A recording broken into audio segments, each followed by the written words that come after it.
NYC terrorist makes disgusting demand in hospital. Here's what he wants right now and Libs will give it to him. On Tuesday afternoon, Sayfullo Saipov rented a Home Depot truck and plowed over dozens of New Yorkers, killing 8 and injuring 18. Saipov was arrested shortly after the attack, and it was discovered that the Uzbek citizen had pledged his allegiance to ISIS and also boasted that he felt good about the terrorist attack. Saipov was so pleased about his terrorist attack that he even demanded that he hang an ISIS flag in his Bellevue hospital room, and if we aren't careful, the ISIS sympathizers disguised as politicians will give it to him. It is disgusting to know that Sayfullo Saipov was able to live in our country for the last 7 years before killing innocent Americans. However, what makes it even worse is realizing that this individual would not have even been allowed to enter into our country if it were not for liberal immigration policies. Back in the 1990s, liberal hack Chuck Schumer helped craft the diversity visa lottery program, which gives out 50,000 visas every year to foreign nationals from a number of terror-prone countries,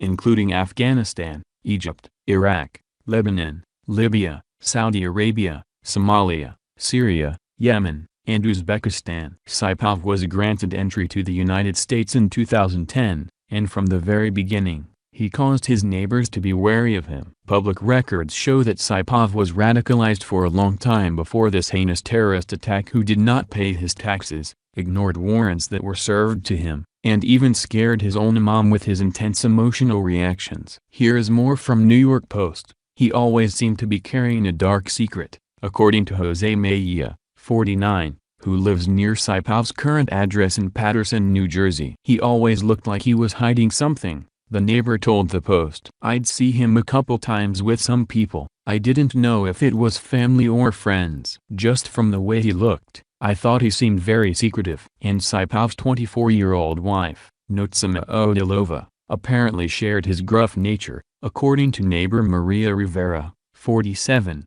Who recalled a NYC reception when she found one of the couple's 2 young daughters wandering the neighborhood and returned the girl home. I said, "Listen, your daughter.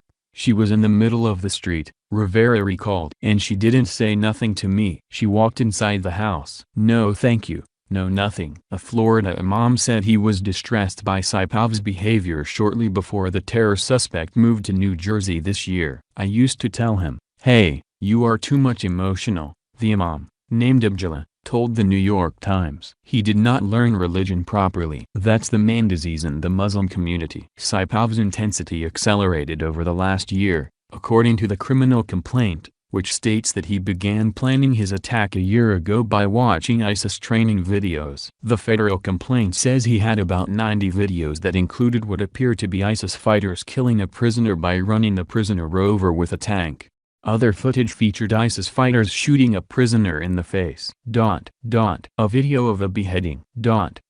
And instructions for how to make a homemade improvised explosive device, the complaint says. Saipov's cell phone also contains approximately 3,800 images, many of which appear to be ISIS propaganda. After the terror attack, Saipov seemed to bask in the horror that he caused to so many people that fall day. When in the hospital, Saipov asked to hang the ISIS flag in his room to show his continued support for ISIS, and investigators also discovered that was not all he planned for the attack. In a 10-page criminal complaint, the radicalized terrorist stated that he also wanted to hang the ISIS flag on in the front and back of the truck during the attack, but decided against it because he did not want to draw attention to himself. According to the complaint, Saipov planned to use the truck to strike pedestrians in the vicinity of the West Side Highway and then proceed to the Brooklyn Bridge to continue to strike pedestrians. Saipov wanted to kill as many people as he could. Saipov was driving a Home Depot rental truck Tuesday when he drove onto a bike path along Manhattan's West Side Highway, killing 8 people and injuring more than a dozen more. He then drove several blocks before crashing into a school bus. He got out of the vehicle and reportedly yelled Allahu Akbar, which translates to "God is great" in Arabic. He was then shot in the abdomen by NYPD police officer Ryan Nash, taken into police custody and brought to a nearby hospital. There is no reason that this man should not be given the death penalty, and it also should not take a decade to happen. What this animal did was reprehensible, and hopefully, he will face justice sooner than later. Also, It is high time that these insane immigration laws be reversed so that no other radicalized Muslim will have the opportunity to do what Saipov did again on U.S. soil.